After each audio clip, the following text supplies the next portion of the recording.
அனைவருக்கும் வணக்கம். ஆட்டமா தேரோட்டமா அப்படின்னு சொல்லி நம்ம சைமன் செபாஸ்டியனை நோக்கி பாடுற மாதிரி சைமன் செபாஸ்டியன் சமீபத்தில் என்ன சொல்லியிருக்கான் அப்படின்னு பார்த்தீங்கன்னா, 2026 தேர்தல் அப்போ என்னோட ஆட்டத்தை எல்லாரும் பார்ப்பீங்க அப்படின்னு சொல்லி சைமன் செபாஸ்டியன் சொல்லியிருக்கான். எனக்கு என்ன ஆச்சரியம்னா, ஒரு கட்சி தலைவர் தேர்தல் நடக்கிறப்போ எதுக்காக டான்ஸ் ஆடணும்? ஒருவேளை ஏதாவது படத்துக்கு கமிட்டாக இருப்பானோ, அந்த நேரத்தில் படம் ரிலீஸ் ஆகுமோ, அதனால தேட்டரில் எல்லாருமே ஆடுறதை பார்ப்பாங்க அப்படின்னு சொல்லிட்டு அதை மீன் பண்ணுறானோ ஒரு வேளை. இல்லைனா என்ன ஆட்டமாக இருக்கும்? கரகாட்டமா குச்சிப்புடியா எங்கே ஆட போகிறான் அப்படின்றது நம்மளால் புரிஞ்சுக்க முடியல. சரி சைமன், ஆடுறதும் ஆடுற, ஒரு நல்ல குத்துப்பாட்டுக்காக ஆடு சைமன், நாங்கள்லாம் ஜாலியாக என்ஜாய் பண்ணுவோம். அவன் பேசுனதை பார்த்துருவோம் வாங்க மக்களே. அவன் பேசுனது மட்டும் இல்லாமல் அவன் பேசுனதுக்கு நம்ம விஜயலட்சுமி அக்கா ரிப்ளை கொடுத்துருக்காங்க, தக் லைஃபாக ரிப்ளை கொடுத்துருக்காங்க. அதையும் பார்ப்போம் வாங்க. சிவநாட்டத்தை பார்த்துருப்பீங்க, சீமா நாட்டத்தை பார்ப்பீங்க இந்த தேர்தலில். அது எவ்வளோ ரைமிங்காக இருக்குது பாருங்கள். சிவநாட்டத்தை பார்த்துருப்பீங்க, இங்கே சீமான் நாட்டத்தை இனிமேல் பார்ப்பீங்க அப்படின்றான். சிவன் சீமான், அதான் நான்லாம் அடிக்கடி சொல்லுவேன் தெரியுமா, இந்த ரைமிங்காக பேசுகிறது இதெல்லாம் இந்த பேச்சாளர்களுக்கே உரிய திறமை. பக்கா பேச்சாளர்கள். சைமன் செபாஸ்டியன் மூத்த பேச்சாளர், அரசியல்வாதி கிடையாது. அந்த பேச்சு திறமை, அந்த ஆற்றல் இருக்கு இல்லையா, அது மட்டும்தான் இவனுக்கு. இது இல்லைன்னா வேற ஒன்றும் கிடையாது. வாய் இல்லைன்னா நாய் தூக்கிட்டு போயிடும். நாய் கூட சீண்டாது சொல்ல போனேன். என் ஆட்டத்தை பாருங்க, என் புண்ணாக்க பாருங்கன்னு. என்னடா ஆட்டத்தை ஆட போற? என்ன ஆட்டம் ஆட போற? பரதநாட்டியம் ஆட போறியா, குச்சிப்புடி ஆட போறியா? அடுத்த மாதம் வரப்போதே சுப்ரீம் கோர்ட்டில் உன் கேஸு. அதில் என்ன உனக்கும் எனக்கு பரதநாட்டியம் காம்படிஷனை வச்சுருக்குறாங்க. கொலுசு வாங்கி அப்புறம்டா பெங்களூர்லேருந்து காலில் கட்டிட்டு நல்லா ஜல் ஜல்னு எல்லாருக்கும் கேட்குற மாதிரி ஆடு. ஜல் ஜல் சைமன்.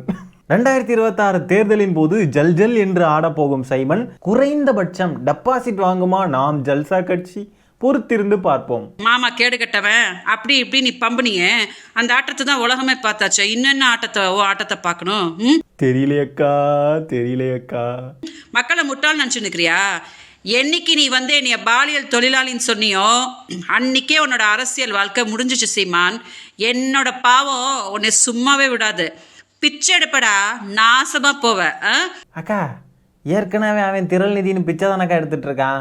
நாசமா போயிட்டானே, அவன் எங்கே விளங்குனா?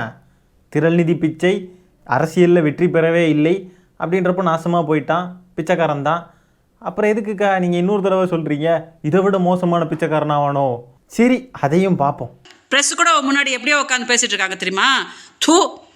துப்பு கட்ட நாய். அந்த கேஸ், பொம்பளை பிள்ளை கேஸ் என்னென்னு சால்வ் பண்ணுறதுக்கே யோகியதே இல்லையா? இவங்ககிட்ட போய் தமிழ்நாடு கொடுக்கணுமா, இவன் முதலமைச்சராய் கிழிப்பானா அப்படின்னு நினச்சிட்டு சொல்ல முடியாமல் உட்காந்து உன் கதையை கேட்டுக்கிட்டு உட்காந்துட்ருக்குறாங்க. அதனால் ஏமாத்தாத, மக்களை முட்டாளன்னு நினைக்காத. 2026 26 வருஷம் ஆனாலும் நீ இப்படி தான் பிச்சை எடுத்துக்கிட்டு தான் உட்காந்துட்ருப்ப. அதனால் எலெக்ஷன் வரும் இல்லையா, எலெக்ஷன் வரும்போது பாரு, இன்னும் மாதமாக உனக்கு நாமத்தை போட்டுட்டு தூண் உன்னை காரி துப்பிட்டு போவாங்க. தயவு செஞ்சு இதை கொஞ்சம் டெலிகாஸ்ட் பண்ணுங்க, சீமான் கொஞ்சம் பார்க்கட்டும்.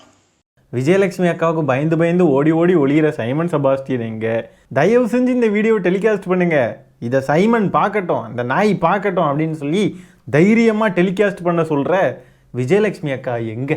என்ன அடி சொற்களாலேயே விளாசன்னு விளாசிட்டு இருக்காங்க. இதையெல்லாம் பார்த்துட்டும் ஒருத்தனால நார்மலாக நடமாட முடியுது அப்படின்னா ஆச்சரியம் தாங்க. வென்றால் மாலை தோற்றால் பாடை அப்படின்னு சொல்லிக்கிட்டு இருந்தான். இப்போ என்னடானா, நாங்கள் 5வது முறையாக தனிச்சு போட்டியிட போகிறோம், நாங்கள் அரசியல் வியாபாரம் செய்கிறதுக்காக வந்தவங்க கிடையாது, கூட்டணி வைத்து வெற்றி பெற்றவர்கள் எல்லாம் என்ன செய்து விட்டார்கள் அப்படின்னு சொல்லி கேட்டிருக்கான். கூட்டணி வச்சு வெற்றி பெற்றவங்கெல்லாம் எதுவுமே செய்யாமல் தான் தமிழ்நாடு இன்னைக்கு இந்த அளவுக்கான க்ரோத் அச்சீவ் பண்ணியிருக்குதா? கொஞ்சம் உங்களுடைய மாய பிம்பத்தை விட்டு வெளியில் பாருங்கள் சைமன். எல்லாரும் என்ன பேசிக்கிறாங்க, ஆக்சுவலி என்ன நடக்குது, தமிழ்நாடு எந்த அளவுக்கு முன்னேறி இருக்கு அப்படின்ற டேட்டாவை எடுத்து டேட்டாவை வச்சு பேசுங்க சைமன் செபாஸ்டியன். கூட்டணி வச்சு ஆட்சிக்கு வந்தவங்க யாருமே எதுவுமே செய்யலையாம். அப்போ இவனுடைய மனநிலை எப்படி ஃபிக்ஸ் ஆகிருக்கு அப்படின்னு பாருங்க. கூட்டணி வச்சாலே அது தப்பு அப்படின்றத போதிக்கிறான். கூட்டணி அப்படின்றது ஏதோ அரசியலில் ஃபவுல், அது செய்யவே கூடாது, அது ஒரு தவறான விஷயம் கூட்டணி வைக்கிறதுலாம். அதை செஞ்சு ஆட்சிக்கு ஏதோ சீட் பண்ணி ஆட்சிக்கு வந்துட்டாங்க அப்படின்ற மாதிரி ஒரு நரேட்டிவை செட் பண்ணிக்கிட்டு இருக்கான். ஆல்சோ அது அவனுடைய மைண்ட்லேயுமே அப்படி தான் ரெஜிஸ்டர் ஆகிருக்கும் கூட. அப்புறம் சைமன் செபாஸ்டியன் 234 பாட ரெடியாக வச்சுக்கோங்க. வென்றால் மாலை தோற்றால் பாடைன்னு சொன்னீங்க இல்லையா, அதனால 234 பாடை இப்போவே ரெடி பண்ணி வாங்கி வச்சிருங்க, ரொம்ப நல்லா இருக்கும். இவன் சொல்கிற ஆட்டம் என்ன அப்படின்னு பார்த்தீங்கன்னா, RSS காரனாக பிரதிபலித்து இனிமேல் ஆடப்போகிறான். இவ்வளோ நாளும் அப்படி தான் ஆடிக்கிட்டு இருக்கான். அதனால தேர்தல்லையும் நான் ஆர்எஸ்எஸ் காரன் முழு சங்கியா நின்று தான் ஆட போறேன் அப்படின்றத தான் இப்படி சொல்லிக்கிட்டு இருக்கான். ஆட்ட போறேன் அப்படின்னு. ஆனா சைமன் செபாஸ்டியன் ஜெயிச்சு சட்டமன்றத்துக்குள்ளேலாம் போறவன் கூட இப்படியெல்லாம் வாய் பேச மாட்டான், இப்படியெல்லாம் தன்னம்பிக்கையோட எதுவுமே பேச மாட்டான், இப்படி கேனம் கூமுட்ட மாதிரி அவனும் பேச மாட்டான். சரி ஆடுற ஒரு நல்ல விஜய் பாட்டுக்கு ஆடு சரியா? 10வது பாட்டில் நான் குடிக்க அண்டால கொண்டா சேர் சடிக்க, இந்த மாதிரி இளைஞர்களுக்கு நல்ல கருத்துக்களை கொண்டு போய் சேர்க்கும் பாடல்களை போட்டு அதுக்கு பின்னாடி கடந்த ஆடு நீ. இன்னொன்று என்னன்னா சைமன் செபாஸ்டியன் இந்த சென்னை சூப்பர் கிங்ஸ் அணி இருக்கு இல்லையா, வந்து மோசமாக பெர்ஃபார்ம் பண்ணுது இந்த ஐபிஎல்ல. அதனால மக்கள் எல்லாரும் நொந்து போய் இருக்காங்க, நான் உட்பட. என்ன டீம் இது, இப்படி இருக்காங்களே, இப்படி ஆயிட்டாங்களே, ஒரு காலத்தில் எப்படி இருந்த டீம் அப்படின்னு சொல்லி வருத்தமாக இருக்குது. அதனால இந்த சென்னை சூப்பர் கிங்ஸ் டீமோட மோசமான ஆட்டத்தால் மனம் நொந்து போயிருக்கிற மக்களுக்கு நீ ஆடுறத பார்த்தாலாவது கொஞ்சம் மனசு குளிர்ச்சியாக இருக்கும். தயவு செஞ்சு அந்த டான்ஸ் காம்படிஷனை நடத்தி ஆடிரு. நீ பேச்சு போட்டியில் பெரிய கில்லாடி தான் சைமன், நீ பேச்சு போட்டியில் பெரிய கில்லாடி தான், அதை நாங்கள் எல்லாரும் ஒத்துக்கிறோம். நீ டான்ஸ் ஆடுறதுல யாருக்கு ஈக்குவலாக வருவேன்றதை நாங்கள் பார்க்கணும். நீ டான்ஸ் ஆடி எங்களையெல்லாம் என்டர்டெயின் பண்ணி இனிமே நீ ஒரு பெரிய என்டர்டெய்னராக இந்த சமூகத்தில் வளம் வரணும். நீ பெரிய உயரங்களை அச்சீவ் பண்ணணும் சைமன் செபாஸ்டியன். நீ சொன்ன வாக்கை தயவு செஞ்சு காப்பாத்திரு, அது போதும் எங்களுக்கு.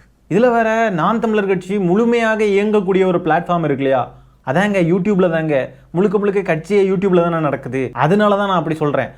அந்த யூடியூப் பிளாட்ஃபார்மில் பார்த்தீங்கன்னா, அந்த யூடியூப் பிளாட்ஃபார்மா, நானும் அதில் தானே வீடியோ போடுறேன் சாரி அந்த பிளாட்ஃபார்ம், இந்த பிளாட்ஃபார்மில் பார்த்தீங்கன்னா 2026 ஓஜி சீமானை பார்க்கலாம். ஈரோட்டு அடி ஞாபகம் இருக்கா, திமுகவிற்கு சீமானின் எச்சரிக்கையெல்லாம் வீடியோ போடுறாடுங்க. ஓஜி சீமானா என்ன மாதிரி? அந்த ஓஜி சீமான் என்ன கிழிச்சாரு? ஈரோட்டு அடி ஞாபகம் இருக்காவா? ஈரோட்டில் என்ன அடி பாஜக காரனுக்கு ஓட்டையெல்லாம் மொத்தமாக நீங்கள் வாங்கி வச்சுக்கிட்டு அதுக்கு பேர் அடின்னு சொல்கிறீங்களா? முழு சங்கியாக மாறிட்டீங்கன்றதுக்கு அத்தாட்சி அதாண்டா. இதில் திமுகவுக்கு சைமனின் எச்சரிக்கையா? என்ன எச்சரிக்கை? நாங்கள் எல்லாரும் மோசமான வீழ்ச்சி, இதுவரைக்கும் பார்க்காத மோசமான அடிகளை வாங்க போகிறோம். அதனால் திமுக காரங்களே தயவு செஞ்சு எங்களை ட்ரோல் பண்ணுறீங்கன்னா ரொம்ப மோசமாக ட்ரோல் பண்ணிடாதீங்க, நாங்கள் ரொம்ப கஷ்டப்படுவோம் பார்த்துக்கிடுங்க. அப்புறம் நாங்கள் எல்லாருமே சேர்ந்து தீக்குளிக்க வேண்டிய நிலைமைக்கு தள்ளப்பட்டுருவோம். திமுகவுக்கு எச்சரிக்கை விடுறோம், எங்களை ரொம்ப கலாய்க்காதீங்க அப்படின்னு சொல்லி அதுதான் எச்சரிக்கை மீன் பண்ணுறீங்களோ? பெரிய ஓஜி சீமான் என்ன ஓஜி என்ன கிழிச்சாவன்? அவன் எப்பவுமே டம்மி சைமன் தான். அவனையெல்லாம் ஓஜின்லாம் சொல்லி அடையாளப்படுத்தாதீங்க, ஓஜிக்கு உண்டான கேவலம். சரி, அது எப்படிங்க ஒருத்தனால இப்படியெல்லாம் பேச முடியுது? அவன் கட்சியும் அவன் வாழ்க்கையுமே ஆட்டத்தில் ஆடிக்கிட்டு இருக்கு, இதுக்கிடையில இவன் வேற ஆட்டம் காமிக்க போறானா? இப்படியெல்லாம் பேசுறதுக்கு ஒருத்தனால எப்படி முடியுதுங்க? ஐயோ. ஒருவேளை இவனுக்கு கொடுத்த அந்த அசைன்மெண்ட் இருக்கு இல்லையா, ஓட்டை பிரிக்கிற அசைன்மெண்ட், அந்த அசைன்மெண்ட்டு சக்ஸஸ்ஃபுல்லாக நடந்துக்கிட்டு இருக்கு அப்படின்றதுனால அதை கொண்டாடுற விதமாக ஆட்டம் ஆட போகிறேன், எல்லாரையும் மகிழ்விக்க போகிறேன் அப்படின்னு சொல்லி பேசிக்கிட்டு இருக்கான. ஒருவேளை சைமன் செபாஸ்டியன் ஆட போகிறேன் அப்படின்னு சொன்ன அந்த ஆட்டம் இதுவாக தான் இருக்குமோ? யாப்பா என்ன குதின்னு தாங்க சொன்னேன், நீங்கள் எதுவும் தப்பாக நினச்சிடாதீங்க. அப்பா என்ன ஆட்டம், வாவ் என்ன ஒரு ஆட்டம்டா, ஏடா டேய் வேற மாதிரி ப்ரோ, வேறு லெவல் குதி. சைமன் செபாஸ்டியன் குறைக்கிறத நீங்கள் பார்த்துருக்கீங்களா? எனக்கு புரியுது நீங்கள் என்ன நினைக்கிறீங்கன்னு. அவனே ஒரு ஆமை எப்படி குறைக்கும் அப்படின்னு சொல்லி நீங்கள் கேட்குறது எனக்கு நல்லா புரியுது. ஆனால் நான் பார்த்தேங்க, இது ஒரு அரிய வகை ஆமைங்க, இது குறைக்குதுங்க. நான் ஒரு பிரேக் எடுக்க வேண்டியது இல்ல அது அவர் பதில சொல்ல வேண்டிய விஷயம். நான் என்ன சொல்றேன், அவர் இப்ப விடை பெற்றார், அதுக்கு பிறகு உங்களுக்கு முழு இனம் இனத்தோடு சேரும் அப்படின்னு சொல்லுவாங்க இல்லையா, சுத்தி இருக்கிறது எல்லாம் நாய்களா இருந்துச்சுன்னா நம்மளுக்கும் அந்த பழக்கம் தானே வரும். நாய் மாதிரியே குறைக்கிறாங்க. ஆனா அந்த நாய்கிட்ட இருக்கிற நன்றி விசுவாசம் அந்த குணமெல்லாம் இவங்கிட்ட சுத்தமா இல்லைங்க. துரோகம் பண்றது, முதுகுல குத்துறது, இந்த வேலையெல்லாம் தான் பார்க்குறான். சரி மக்களே, இந்த காணொலியை நான் இதோட என் பண்ணிக்கிறேன். இந்த வீடியோவில் நம்ம பேசியிருக்க விஷயங்களை பற்றி உங்களுடைய கருத்துக்கள் என்னன்றதை கமெண்ட்டில் பதிவு பண்ணுங்க. வீடியோ பிடிச்சிருந்தா ஒரு லைக்கை தட்டி விட்டு 4 பேருக்கு ஷேர் பண்ணுங்கள். முக்கியமாக நம்ம சேனலை சப்ஸ்கிரைப் பண்ணி வச்சுக்கோங்க. மீண்டும் இன்னொரு காணொலியில் சீக்கிரமாக உங்களை சந்திக்கிறேன். அது வரைக்கும் டாடா பை, டேக் கேர்.